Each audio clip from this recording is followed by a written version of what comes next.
Assalamualaikum warahmatullahi wabarakatuh. Terima kasih Mbak Mori, teman-teman ASTAI pada malam ini. Saya akan mengangkat membangun teologi inklusif di Indonesia, tantangan harapan bagi kemajuan bangsa.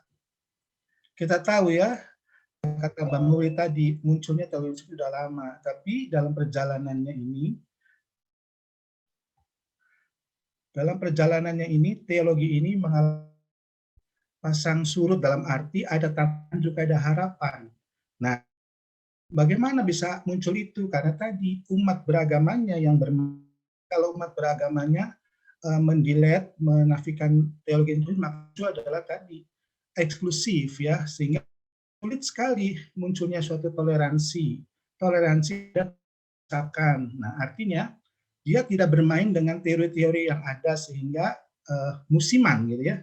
Teori pesanan, teori konsentrasi toleransinya itu musiman. Jadi kalau tidak tahu tentang karakteristik dari teologi inklusif, maka mereka akan mewujudkan teori tidak abadi, tidak terus gitu ya, seolah situasi. Padahal teologi ini selalu digunakan, apalagi untuk bangsa ini yang plural. Nah, plural, bangsa yang plural, yang aneka ragam bahasa, agama, dan etnis. Nah, dalam membangun bangsa ini, Indonesia itu perlu suatu ajaran yang inklusif. Kenapa? Karena munculnya keterjalinan kerjasama. Jadi kalau sudah kerjasama berdasar agama, maka itu akan cepat cita-cita itu tercapai. Saya akan menjelaskan makalah ini dengan latar belakangnya karena Indonesia negara plural. Yang kedua, dalam membangun itu perlu adanya agama. Agama menjadi perlu dan mental pembangunan. Jadi kalau misalnya agama tidak dipakai dalam pembangunan, berarti agama itu punya fungsi bila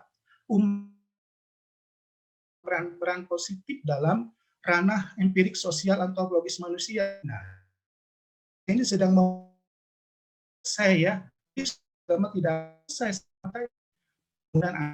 selama manusia masih ada, tetap agama ini untuk membentuk pola pikir dan mental. Jadi pola pikir dan mental itu harus stabil. Stabil itu artinya dia menghargai. Kalau pola pikir dan mentalnya berubah-ubah, maka pembangunan juga tersendat-sendat. Nah, pembangunan ini memerlukan agama. Berarti agama itu kalau ketika dipahami manusia, dimenikmati, maka dia itu suatu pemahaman. Nah, di sini yang bermain di lapangan agama itu bukan normatif teks, tapi adalah umatnya yang memainkan teks itu hidup atau tidak, berkaitan dengan kenyataan atau tidak. Ajaran pembangunan ini adalah inklusif, atau teologi untuk menciptakan yang beragam itu damai, bersaudara, harmonis, dan muncul agama bisa dimainkan untuk pembangunan bangsa ini. Penelitian ini adalah untuk mengetahui apa arti teologi inklusif yang salah tafsir. Kalau inklusif itu sama, meratakan semuanya. Saya sebagai tujuan pertama. Kedua, bagaimana sih cara membangun bangsa yang beragam, memahami teologi inklusif. Nah, diuji apakah benar teologi inklusif itu mampu memberikan suatu solusi untuk menghargai. Nah, di sini makalah ini saya akan terangkan dengan baik ya. Nah, metode yang dipakai dengan kualitatif, analitis, deskriptif, dan kajian pustaka sebagai pusat riset. Saya mengkajinya dari berbagai karya-karya ahli dan pengalaman-pengalaman empirik yang saya ambil di dalam perpustakaan, baik dari segi kajian e-book, dari kajian-kajian yang lain. Ya, jadi metode ini saya aktif dengan kajian. Ada rangkanya saya menggunakan 3 teori, 3 pakar. Pertama, ya, agama teks suci oleh siapa? Kimball, Charles Kimball tahun. Dia seorang ahli perbandingan agama di Oxford, di Colorado University Amerika ya, di Amerika lah dia sebagai University California. Dia pakar teolog tapi juga seorang ilmuwan studi agama-agama. Nah, Charles Kimball itu memandang bahwa agama itu dipahami keliru oleh umatnya, sehingga dari kekeliruan ini muncul adanya pembusukan agama. Jadi agama yang tadinya statis, yang indah, bisa busuk karena apa? Ulah umatnya, ulah pemeluknya. Nah, ulah pemeluknya karena apa? Karena dia pertama menganggap adanya doktrin, tuntutan kebenaran dan tuntutan penyelamatan serba tunggal. Itu seluruh agama menyatakan ada teks tunggal untuk pembenaran atau truth claim dan truth keselamatan yang tunggal tidak dimiliki oleh agama lain. Nah, ini penyebab dianggap busuk agama itu karena adanya truth claim keselamatan. Kedua, kepatuhan memberi buta terhadap tokoh agama. Nah, jadi tokoh agama itu seperti dia tidak tahu salah tidak, yang penting diikuti aja nih benar. Jadi tokoh agama itu selalu secara apa? Tovan, dia sakral ya sebagaimana dewa gitu ya. Nah, ini penyebabnya itu pemiliknya itu ikut bagaimana titah seorang tokoh. Gurunya diikuti aja, padahal kan tidak boleh dalam agama karena manusia dikasih akal. Belum tentu tokoh ini memiliki akal yang cerdas. Bisa saja di antara pemeluknya yang mengagumi itu ada yang lebih cerdas. Itu. Nah, ini kata Gilbert itu akibat kepatuhan yang babi buta terhadap tokoh agama. Beragama cenderung menunjukkan zaman ideal. Zaman ideal. Nah, zaman ideal itu zaman yang belum adanya kemajuan teknologi, belum adanya kemajuan komunikasi teknologi secanggih ini. Jadi dia masih masyarakatnya serba homogen, masyarakat desa tanya jawab yang langsung dilaksanakan. Kalau dalam Islam seperti zaman Rasulullah, kan langsung ditanya Rasulullah, tidak ada ijtihad, tidak ada agar dipraktikkan di zaman sekarang. Karena zaman sekarang zaman yang sudah membuat manusianya oleh dirinya akibat dari apa? Akibat dari perkembangan teknologi terlalu canggih sehingga ditiadakan.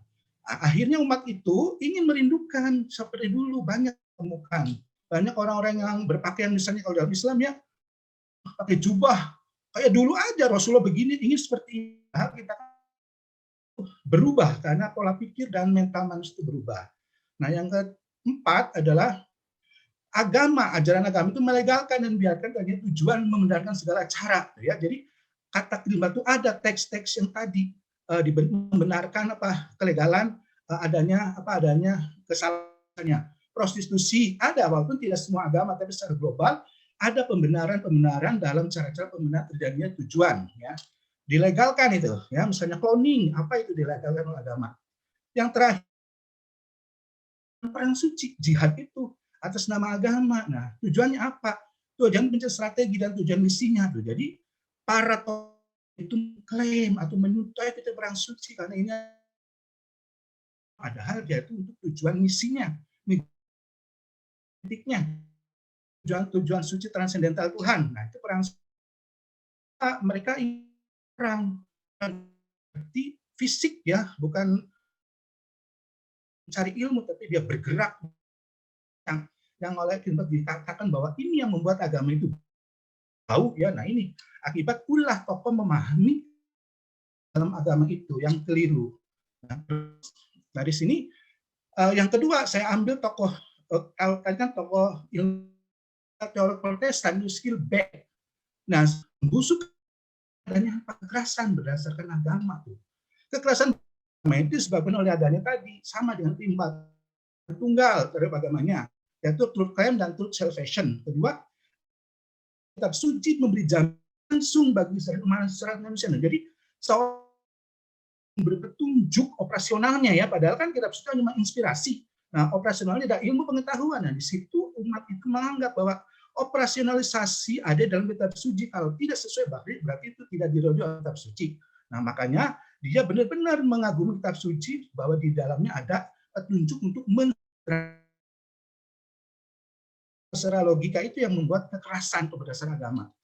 Ketiga, menurut Gilbert itu adanya penyalahgunaan konsep keterpilihan. Nah, kita tahu dalam sejarah orang Yahudi kan orang yang paling terpilih di dunia, padahal konsep itu sudah nggak berlaku ya, walaupun nyatanya masih ditemukan. Seperti para tokoh-tokoh ilmuwan, seperti siapa tuh? Einstein, William James, semua itu dari Yahudi, walaupun Yahudi keturunan. Keterpilihan ini membuat arogansi satu umat pada umat lain yang menganggap dia hanya satu-satunya pilihan Tuhan. Nah, itu.